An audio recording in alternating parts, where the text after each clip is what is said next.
Educa TV apresenta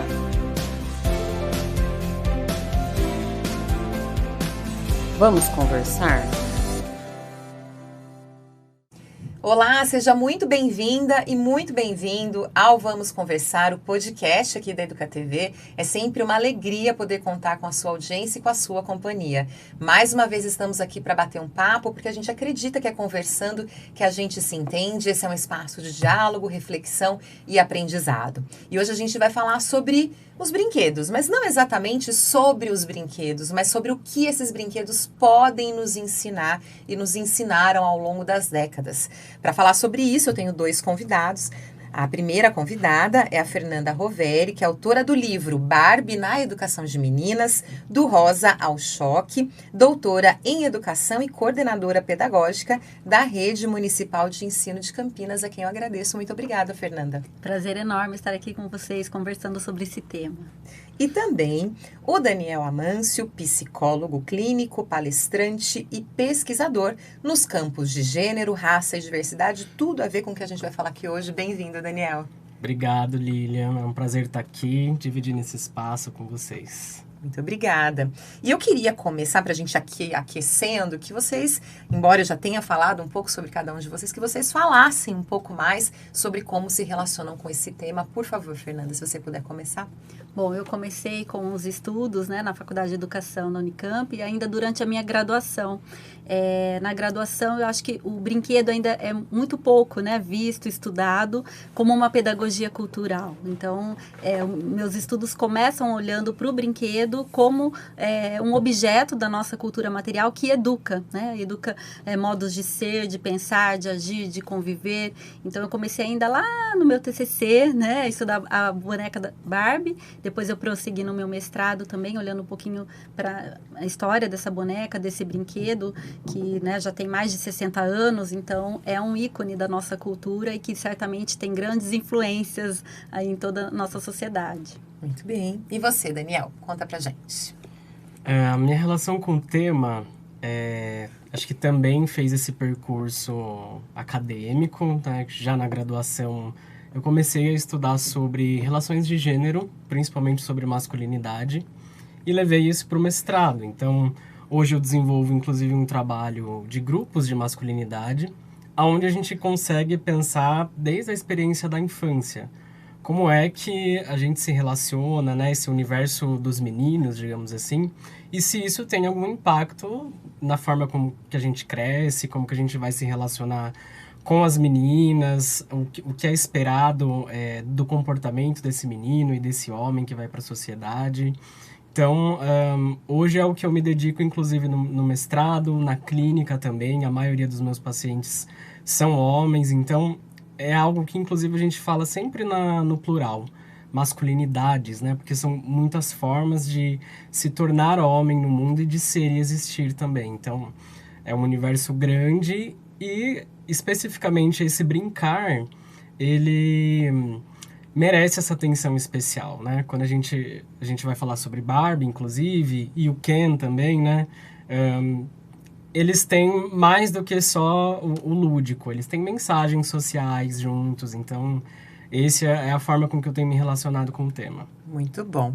E esse tema vai render muito, porque a Barbie, de fato, foi uma boneca que atravessou gerações e marcou, a minha infância, por exemplo, de diferentes formas. Mas eu queria que a gente começasse, você já tocou nisso um pouco na sua apresentação, de falar, de perceber como é o brinquedo, porque eu acho que ainda existe muita gente que não consegue entender que esses brinquedos, não só a Barbie, mas tantos outros, eles conseguem realmente nos direcionar para alguns caminhos, ou pelo menos fazer algumas marcações na nossa formação.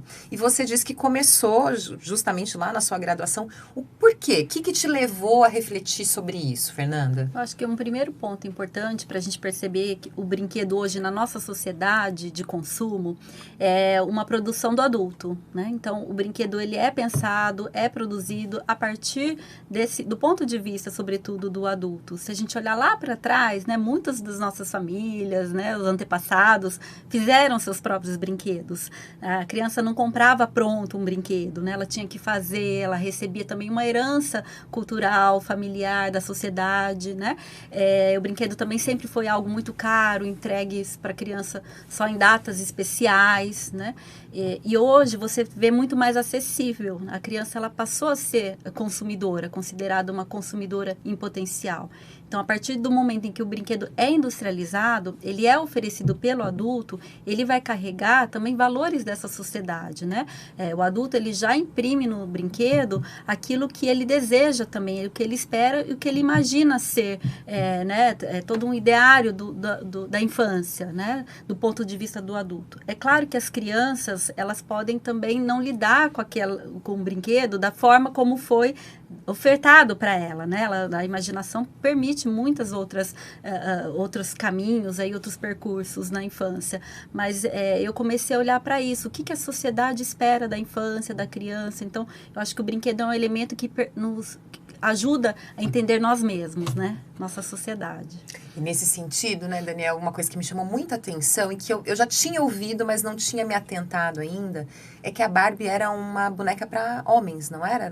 O início dela, não tem essa história de que ela foi inspirada numa boneca que era uma boneca para homens, era isso? Isso, ela no pós-guerra, né, na década de 50, você tem uma boneca ali na Alemanha que era vendida para homens, na verdade, ela se chamava Lili, e ela vinha de um jornal alemão, ela era uma caricatura desse jornal, ela se representava, era uma mulher sedutora, né, do corpo como da Barbie, bonita, e seduzia os homens em busca de prosperidade, de dinheiro, de sucesso, e ela representava a própria Alemanha derrotada, né, tentando se reerguer. E ela fazia tanto sucesso que ela foi transformada num mascote, nessa bonequinha, né, de plástico, ainda um plástico bem rígido na época, e ela era vendida em bares e tabacarias para os homens, né. E a criadora da Barbie, né, a Ruth Handler, ela passeando, né, passando as férias na Europa, ela viu aquela boneca e começou a pensar de uma forma que pudesse ser oferecida para meninas mais velhas, né, adolescentes, brincarem de se inspirar, não ser mais a mãe da boneca, né, mas tentar ser a própria boneca. Então, você tem aí todo um percurso da Mattel para transformar a Lili, que era uma boneca vulgar, né, uma boneca erótica, em uma boneca que pudesse ser aceitável para a época, né, para uma sociedade norte-americana. E para isso ela teve que investir não só em publicidade, né, mas também, né, toda uma engenharia para fazer de novo um corpo de Barbie, por exemplo, que pudesse sentar de perna fechada, né? A Lili, ela sentava de perna aberta. Então, ela teve que construir todo um exército ali, né? De profissionais para poder transformar aquela boneca vulgar numa boneca que fosse aceitável para uma criança, né? Mas ainda assim já vinha com uma carga de machismo, né? Porque, né? Comenta isso pra gente, Daniel. Olha, é interessante pensar que ela foi criada a princípio, né, e consumida nesses lugares, né, tabacarias e bares, que são lugares de frequentação masculina, sobretudo. Então, principalmente naquela época. Principalmente naquela época. E ainda continua, assim, né, um discurso de que quem frequenta esses lugares, né, se é a mulher quem frequenta, isso se desdobra em outros discursos, assim, preconceituosos. Mas é interessante pensar o quanto isso vem junto com contradições, eu diria, assim, né? Porque a criadora, ela... Enfim, hoje a Barbie, ela já representa mais de 200 profissões e tudo mais. E ela era, sobretudo, feminista, né? A Barbie era uma boneca que não precisava casar, não precisava de homem, não precisava ter filho. Ela podia ser o que ela quiser. Mas acho que não deu para fugir desse lugar também de que é o que a sociedade está esperando dessa mulher, o que ela vai ser. Sobretudo, né, embora seja numa perspectiva feminina, mas com um olhar masculino no sentido de consumo, né? A forma com que os meninos são socializados, ele resulta nesse lugar de que a mulher é um objeto a ser conquistado. Então, eles vão competir nesse sentido. Então, de alguma forma, ela tem toda uma forma de se sentir bem, de se produzir, de se arrumar. Mas é esperado que, em algum momento, ela vá beneficiar o homem, assim. É a forma com que ele vai gostar de que ela esteja sempre bonita, sempre impecável. E aí, a forma com que a gente socializa meninos tem muito a ver com isso. E se você pensar, né, isso que você está dizendo, a Barbie, lá na época que ela foi criada, você tinha a necessidade de preparar a menina para um bom casamento, né? Então, a Barbie, ela veio ser esse modelo mesmo para a menina adolescente se inspirar, né? Uma mulher bonita, bem-sucedida, porque no fundo, né, era isso, a mulher só tinha o espaço, a visibilidade social se ela conseguisse alcançar esses atributos e com a finalidade máxima de garantir um bom casamento, né? Sim. Então, ela precisava sustentar essa elegância. Então, Barbie, ela foi vendida como uma modelo, uma elegância, né? Então, embora lá no comecinho tivesse até um descrédito em relação a essa boneca, né? Ninguém queria dar uma boneca com seios para as meninas, né? Todo um pudor, mas no fundo, o que a Mattel soube trabalhar na publicidade é que era melhor a menina conquistar um homem de uma maneira, né? Que não uma maneira mais romântica. Isso, sensual, né? Do que ficar pra titia, né? Não conquistar de jeito nenhum. Então, as mães acabaram aceitando essa ideia de que elas queriam arrumar um bom casamento para a filha delas, porque socialmente elas só seriam reconhecidas a partir da masculinidade, né, ao seu lado, tendo alcançado esse lugar, né? E esses aspectos, né, em relação, inclusive, a maneira como a Barbie se apresentava, e aí passou a ser o ideal para as meninas de serem belas, magras, loiras, né? Era uma boneca que até então só tinha uma... Branca, né? Branca. Isso, eu acho que foi muito realmente determinante para todas essas gerações que vieram depois e que a gente ainda vive, né, porque ainda estamos vivemos numa sociedade patriarcal e machista, de que a mulher é também, de certa forma, um objeto, né, porque ela precisa se apresentar dessa forma ainda, né, a gente está, claro, evoluímos muito, mas a gente sabe que nada é posto, que a gente precisa continuar caminhando. Mas a mulher ainda precisa ser jovem, ainda as mulheres brancas ainda têm privilégio, as mulheres loiras ainda mais, né? Então, a gente pode dizer que realmente, né, foi um padrão que fez com que as meninas tivessem um ideal que não é possível para a grande maioria de nós, principalmente as brasileiras. Exatamente. E o quanto isso não produz sofrimento psíquico, né? Exatamente. Foi criado um ideal de mulher que seria, enfim, bonita. Então, era todas as mulheridades, de alguma maneira, olhando aquele modelo de mulher e tentando se parecer de alguma forma. O que é humanamente, né, impossível. Aquela cinturinha, né? Achei interessante que você traz isso no seu livro. A cinturinha, os centímetros, zero defeitos. Ela nem ficaria de pé, né? Se fosse uma mulher real, né? Daquelas proporções. O salto, né? O pé naquela maneira rígida. Então, tem essa exigência. Quando eu penso a forma com que a gente socializa os meninos, tem um autor, o Daniel Welser-Lang. Ele pensa a partir de um conceito de a casa dos homens. É muito interessante. A casa dos homens é aquele momento em que o menino ele sai da vivência mais próxima, com o cuidado ali feminino, e ele vai passar a viver mais com outros meninos maiores, tios, primos, grupos de amigos e tudo mais.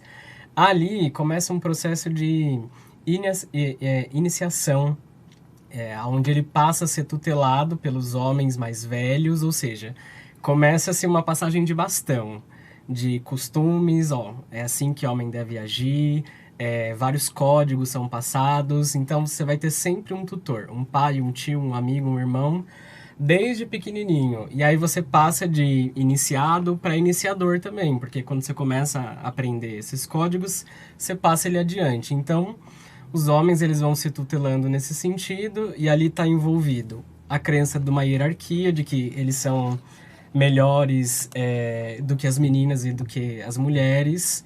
As brincadeiras, é observado que eles são muito mais livres, né? Tomam conta do espaço, as brincadeiras são mais violentas, as cores começam a ser determinadas, o que eles podem usar. Então, você começa a ter determinações de gênero muito específicas, né? E aí a mulher fica com esse lugar da inferioridade, do cuidado, e os meninos... Do espaço privado, né? Da os espaços privados, né? Meninos sempre liberdade. Meninas, muitas regras e Contido. Espaços mais fechados e ligados ao cuidado. Ali você tem uma hierarquização, que ela só vai sendo passada. Na escola, nas brincadeiras, ela tá implícita. E depois isso vai para o mundo do trabalho. Isso mantém um machismo desde o início, na forma com que os desenhos depois vão representar essas meninas, o que elas podem fazer, é princesa, delicada, precisa ser salva. Então, é bastante problemática a forma com que a gente socializa ainda e determina. Isso aqui é papel de menino, isso aqui é papel de menina. É onde a Barbie traz essa contradição. É uma liberdade, mas... o capitalismo não deixa ela ser tão livre assim. Você não pode também tanto, né? Mas eu acho isso que você está dizendo é muito engraçado, porque embora, né, a gente viva novos tempos, eu sou mãe de 2 meninos. E eu, até hoje, eu sempre percebi isso quando eles ganham presentes. São sempre carrinhos, coisas de construção, aqueles de joguinhos de engenharia. Enquanto as meninas ainda continuam ganhando muitas bonecas.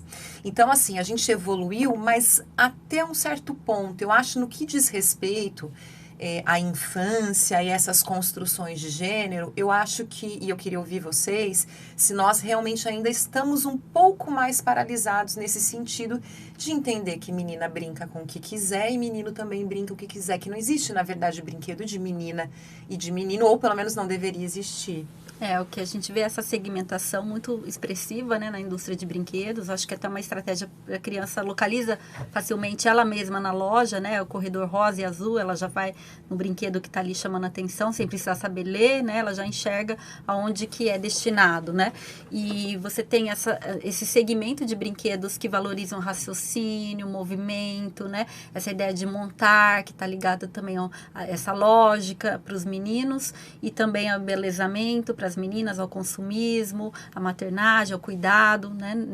A demonstração de um sentimento que para eles é interditado, né? Adentrar esse mundo do sensível. Então, os brinquedos, eles vão reforçando isso. Mas eu diria que não só os brinquedos, né? Na nossa sociedade, a gente também tem os filmes, as músicas, diversas outras mídias, como um todo, que as crianças vão aprendendo a ser menino e ser menina desde pequeno, né? Ninguém nasce já pronto ali, né? Mas você vai aprendendo, né? Vai se socializando por uma série de artefatos também culturais, né? Eu acho que o brinquedo é mais um que participa desse processo. E eu acho que a escola é um lugar privilegiado também para crítica, para reflexão, porque ela consegue juntar, né? Trazer os meninos e as meninas num espaço coletivo, num espaço social, né? E ali a gente precisa oferecer outros repertórios, né? Principalmente aqueles que as crianças não têm mais acesso, que antes, né, antigamente se tinham, as famílias traziam, né, por tradição, alguns jogos e brincadeiras que hoje a gente não consegue mais ter no espaço da rua, no espaço né, de fora com todo mundo. Então, acho que a escola também precisa fazer escolhas intencionais nesse momento, né? Não é simplesmente virar a caixa de brinquedos e deixar ali, né, ou separar o que é de menino e menina, quem vai brincar aqui, quem vai brincar ali, ou fila, né, aqui os meninos, aqui as meninas. Então, a gente precisa repensar também, né, no cotidiano, o que a gente oferece para os meninos, para as meninas, como uma forma de trazer essa integração, né, e não mais essa segmentação dos gêneros. É criada uma fronteira, né? Se a gente não questiona, essa fronteira ela continua estabelecida, né? Se mulheres não enxergam os lugares onde ela pode alcançar e aquilo é fomentado, é incentivado, você literalmente influencia a forma de subjetivação assim, dela. Quanto ela pode se pensar, o que ela pode fazer e tudo mais. E na brincadeira e tudo que é representado, as narrativas de música, tudo isso molda, né? Se tornam verdadeiros projetos de vida quando não é necessariamente ela quem pensou, mas pensaram por ela. né? E aí, não questionando também, se acaba mantendo os meninos nesse mesmo lugar, nessa mesma posição, e isso cria prejuízos para as relações, né? Sobrecargas femininas. Então, hoje você tem um avanço, né, de mulheres participando de diversas outras profissões, mas você tem uma sobrecarga do trabalho doméstico que ainda esse aqui não avançou. Então, ficou uma dupla jornada para as mulheres e meninas dentro de casa, porque meninas já são submetidas desde pequena ainda sobre essas tarefas. E uma sobrecarga. E os meninos, né, quem chega em casa e pode descansar é o menino. Então, as outras tarefas ficam para as mulheres. É a gente que precisa questionar esse lugar e falar, não, né, não é ajuda, faz parte, essa manutenção aqui também é para você. E inspirar, você literalmente inspira, né? Quando você vê outras mulheres ocupando esses lugares, você fala para ela, você também pode.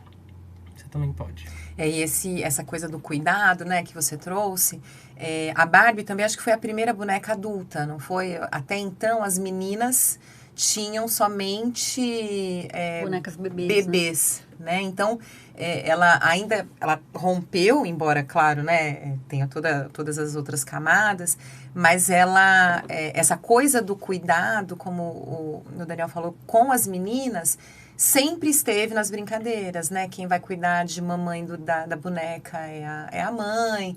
E os meninos, ainda, embora, de novo, né, a gente esteja avançando, ainda não se espera, ou não se incentiva, ou não se estimula isso com os meninos, né?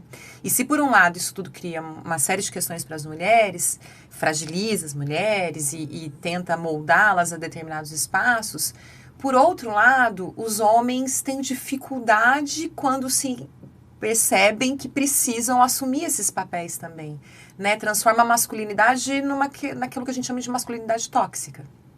Sim. A própria licença paternidade é um reflexo disso. O que se consegue hoje, assim, de extensão, são 15 dias, né? E todo esse cuidado, ele ainda acaba onerando, digamos assim, a mãe muito mais, né?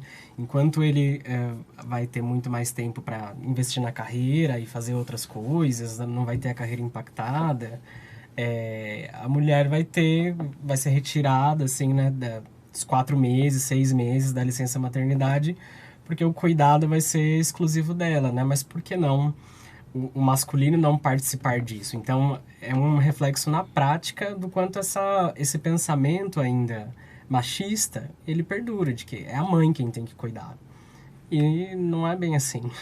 Não é assim. E eu acho que tem uma outra dimensão importante dessa desigualdade de gêneros, que também é da violência, né? De uma estrutura aí montada do poder. Porque você você naturaliza que as mulheres, elas tenham já uma tendência a um lado mais do cuidado, do afetivo, do sentimental, e daí, portanto, isso é visto como da passividade. E os meninos, você naturaliza que eles têm uma agressividade, então são oferecidos brinquedos, como a gente estava dizendo, né, que já vão incentivando essa questão de agitação, de serem mais agressivos, de demonstrar, né, todo esse lado, e aí você naturaliza, portanto, que essa agressividade, que você justifica, né, e aí você justifica as diversas formas de violência que tem na nossa sociedade, né, e que a gente vê incansavelmente que as mulheres elas apanham, elas, né, são vítimas de diversos tipos de violências, às vezes do próprio companheiro, né, com o qual ela acreditava que seria uma pessoa que ela pudesse, né, amar, passar a vida junto, idealizou viver, né, o seu príncipe, o seu sonho, e aí ela se descortina, né, essa pessoa. E aí a gente vai vendo notícias, né, o tempo todo disso, e fica banalizada essa violência, né, como se fosse inerente ao feminino, inerente ao masculino, esse tipo de comportamento. Então, acho que a gente precisa pensar isso também desde a infância com as crianças. Você né? sabe, complementando, na verdade, o que você está trazendo, tem a Raven Connell, ela analisa uma pesquisa no livro dela, Perspectiva Global de Gênero, que olha para meninos de 13 a 17 anos violentos, que batiam nas companheiras, inclusive. E aí, uma característica comum que estava colocada, né, naqueles discursos desses meninos era essa crença da hierarquia, mulheres valem menos, né, socialmente, e aí eles se sentem autorizados. Então, essa coisa de você passar esses tipos de valores, né, o homem provedor, a violência, a posse, a mulher como um objeto, essa crença já estava nesse adolescente, né, porque eles têm até 17 anos, já estava no pensamento deles, assim. E era uma coisa comum. Todos eles tinham esse pensamento machista e era um reflexo de violência. Se sentir autorizado a agredir uma mulher. Eu tô lembrando agora quando eu analisei os brinquedos da Mattel, mas eu poderia dizer outros, né? Por exemplo, o Hot Wheels tinha uma linha de brinquedo de carrinhos que dizia, que autorizava, assim como você está falando, né? Tinha alguns imperativos na embalagem do brinquedo, no texto que estava ali, né? Ou às vezes na propaganda também, que era detone, destrua, remeça, vamos ver qual de vocês faz mais barulho, mais explosão. Então, assim, essa autorização ali no brinquedo, né? E aí o mesmo carrinho, uma linha de carrinhos que era para as meninas, então era uma linha paz e amor, uma linha divertida, uma linha que abria, né? O carro abria e se transformava num spa. Então tinha uma outra, quer dizer, 2 veículos e um estava autorizado, né? A combater, a ter todo esse brigar, e da menina se chamava paz e amor, né? Então literalmente era esse mesmo nome, né? Do brinquedo. Então 2 carrinhos, cada um com uma função diferente, né? Então, é impressionante. Percebe como é um ensino muito interessante isso que você traz. E aí, e vocês estão trazendo, eu fico aqui pensando, eu vou fazer a pergunta de milhões, assim, porque... E aí, como é que a gente foge de tudo isso, né? Porque eu, por exemplo, me considero uma mulher feminista, que quero que os meus filhos, 2 meninos, eu entendo a minha grande responsabilidade. Claro que eles vão escolher os seus próprios caminhos, mas até lá eu tenho uma grande responsabilidade, assim como pai, na criação deles, para que eles não reproduzam isso que a gente sabe que é tão problemático para eles, inclusive, né? Mas nós estamos, de novo, né? Estamos aqui no meio dessa sociedade, não vivemos em ilhas. E aí, como é que faz tudo isso, né? Porque, por exemplo, meu filho teve Hot Wheels, não tem? Não tem muito jeito, embora a gente queira e converse, assim, eles vão se encontrar, as crianças, de modo geral, vão ter contato com tudo isso. Como é que faz? Vão. Eu pensaria o seguinte, não tem uma receita ainda, não tem uma cartilha. Mas, na verdade, não é que eles não possam, né, acessar toda essa dimensão da liberdade, da competitividade. Mas isso não precisa hierarquizar. Isso não precisa diminuir o outro gênero. E pelo contrário, eles precisam ter também fomentado o acesso ao cuidado, ao afeto. Porque aí o que a gente vê depois na vida adulta e na adolescência? A ausência dessas outras habilidades, digamos assim, né? O de chorar, o de falar como está se sentindo. O repertório deles na adolescência e na vida adulta é raiva ou felicidade, né? Um repertório muito pobre nesse sentido de você lidar com outras emoções e conflitos sociais. Então você silencia. E isso aparece nas pesquisas e observações escolares, assim.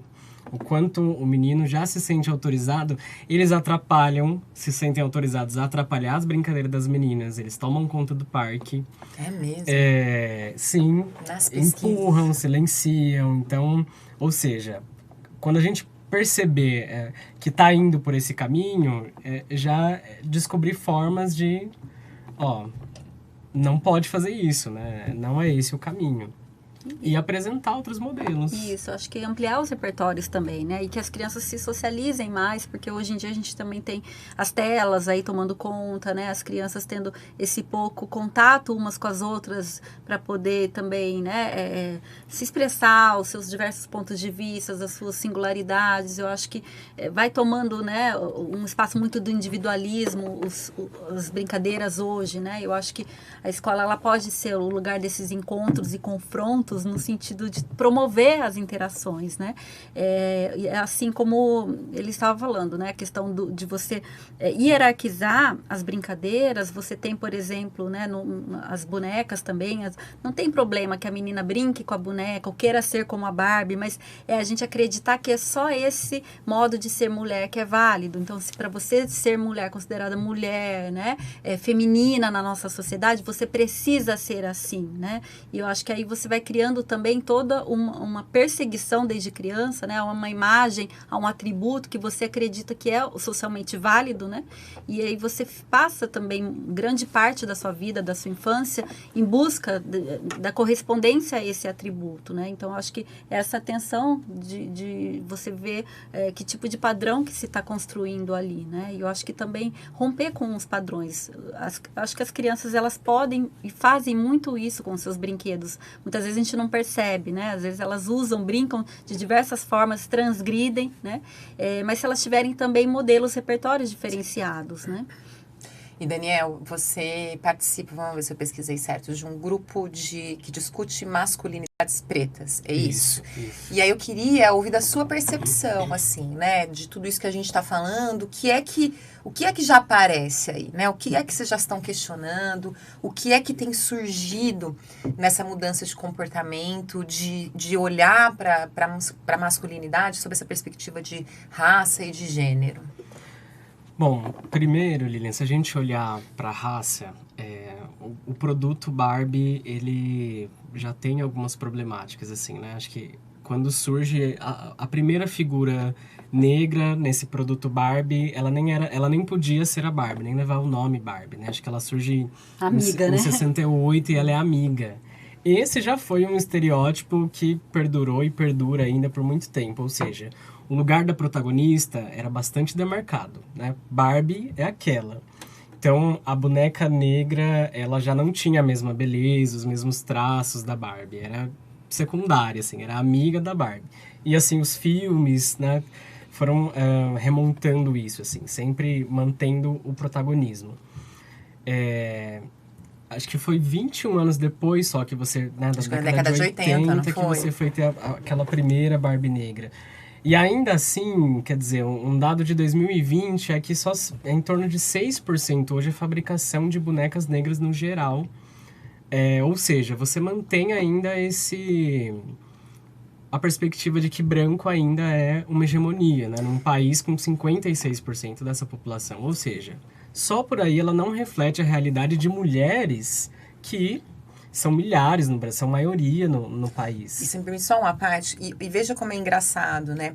Porque é muito pouco, claro, muito pouco, mas como não existia nada, a percepção já é uma percepção de que mudou alguma coisa. Porque como não existe absolutamente nada, o pouquinho você já é perceptível. Porque de novo, né, eu cresci numa época que não existiam bonecas negras, né? Então, já é uma evolução muito entre aspas, mas que também reforça o quanto não existia nada, né? E não é uma exclusividade da Barbie, né? Não. A gente está trazendo a crítica aqui ao filme, né, e ao produto Barbie, mas não é uma exclusividade específica, né, desse produto.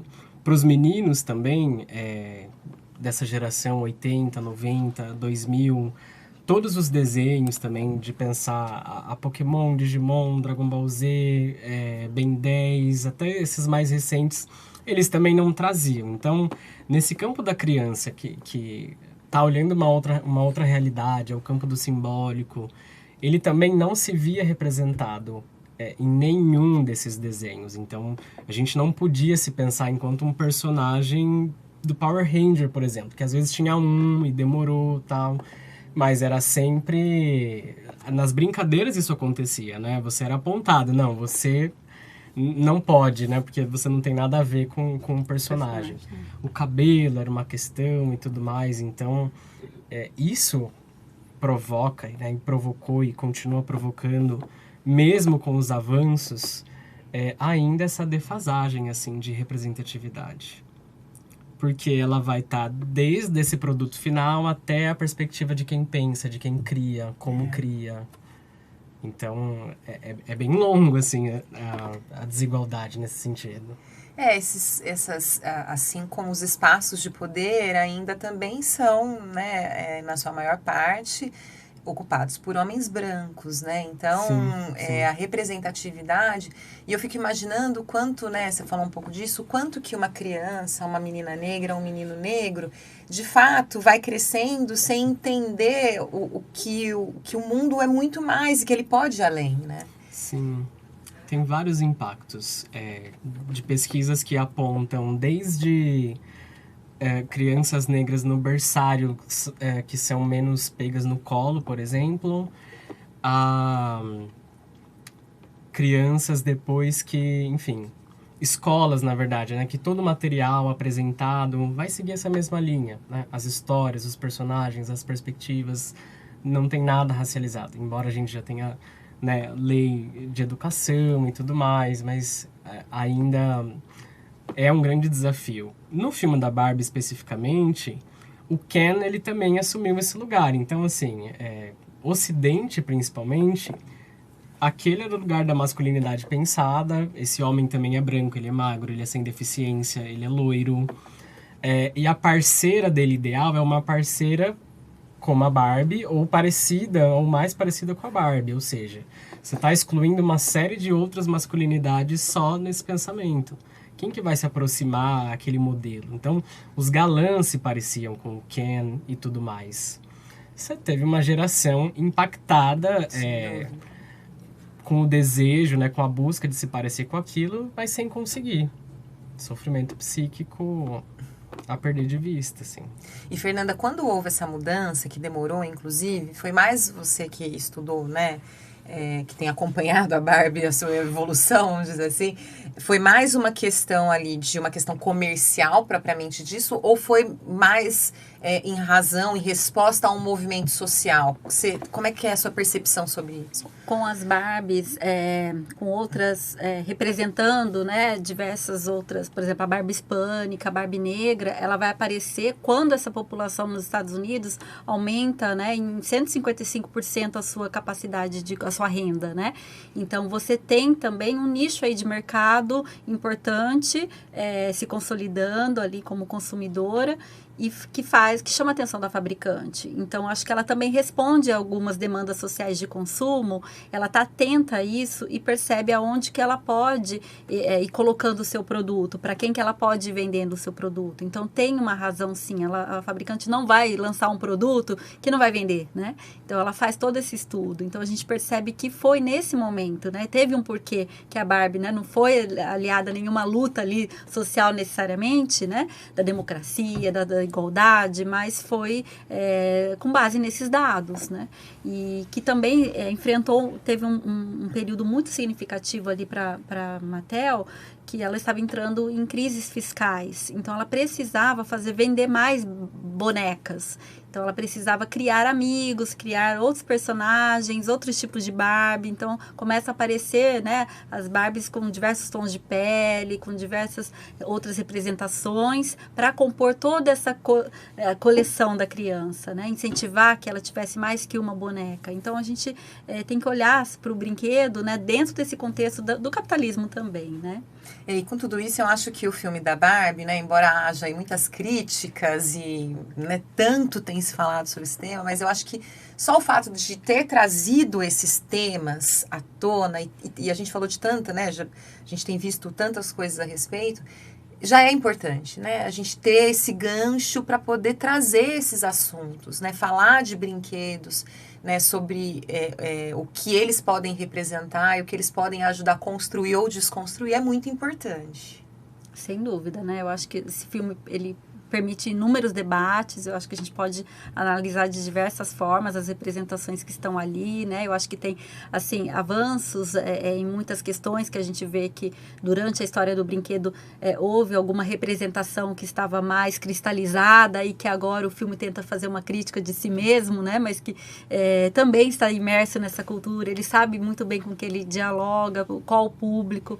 Eu acho que também é uma forma de tentar falar com mais gente, né, possível, trazendo diversas pautas, mas lembrando também que a classificação do filme é 12 anos. Exatamente. Então a gente tem ainda as crianças, provavelmente, né, os filmes para ela sendo da princesa, da sereia, né, talvez ainda seja nessa linha, né, mas eu acho que o debate sempre é importante, um canal, é um espaço importante. Temos, né? Uma sereia negra, né, agora a Ariel, sim, né, sim. A gente, ainda que de pouquinho em pouquinho, a gente vai evoluindo. E Daniel, e os meninos a gente precisa conversar, né? É isso, né? Precisam se expressar. Precisam. Eu acho que a gente tem ampliado essa representatividade e o filme, eles foram bem ousados, eu achei, né? No sentido de, eles ouviram as críticas, ouviram, né, o Twitter e tudo que a gente pensa mais de 60 anos de atravessando gerações, assim, e como, de repente, as mulheres se sentiam, né? Eu estava até pensando no nosso país, inclusive, o quanto isso não acompanhou outras figuras também, né? Viu o documentário da Xuxa, as Paquitas, todos aqueles modelos.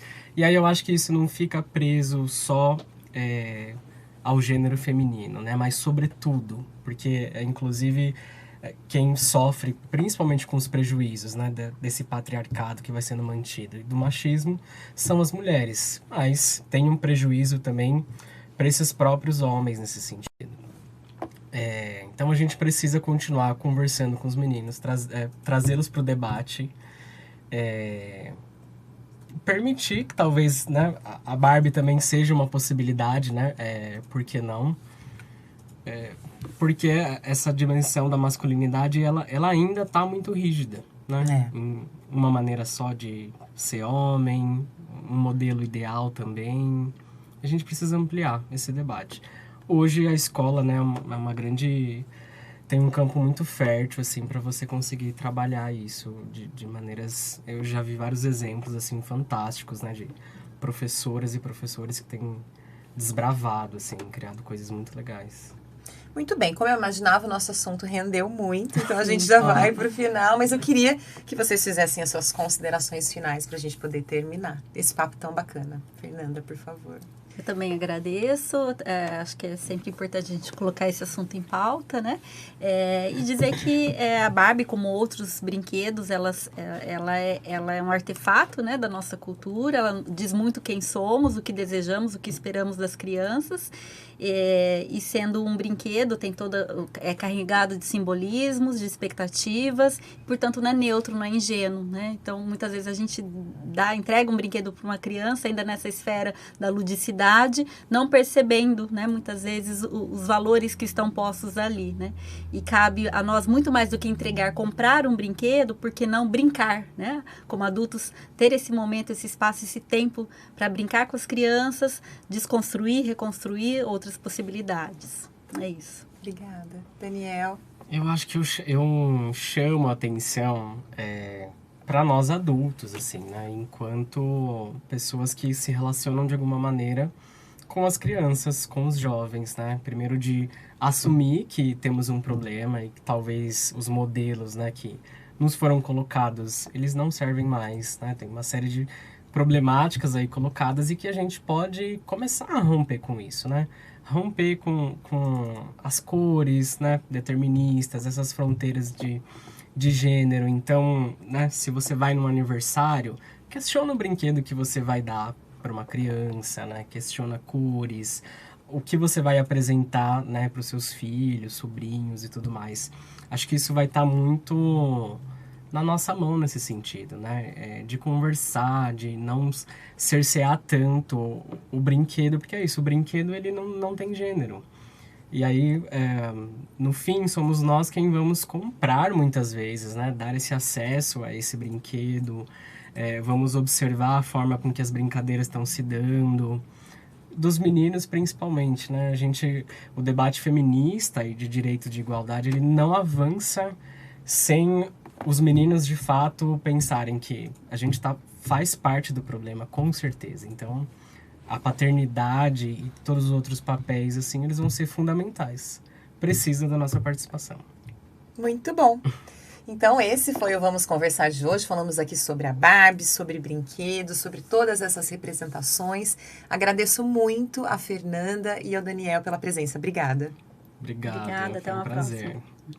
E esse foi o Vamos Conversar de hoje. Eu agradeço também a você que está aí acompanhando a gente aqui pela Educa TV, no canal 12.2 para Campinas e 48 cidades da nossa região. E o nosso conteúdo também fica disponível no nosso canal de streaming e no YouTube. Acompanhe também a Educa TV nas redes sociais. Semana que vem a gente está de volta. Obrigada e até mais. Educa TV apresentou Vamos Conversar?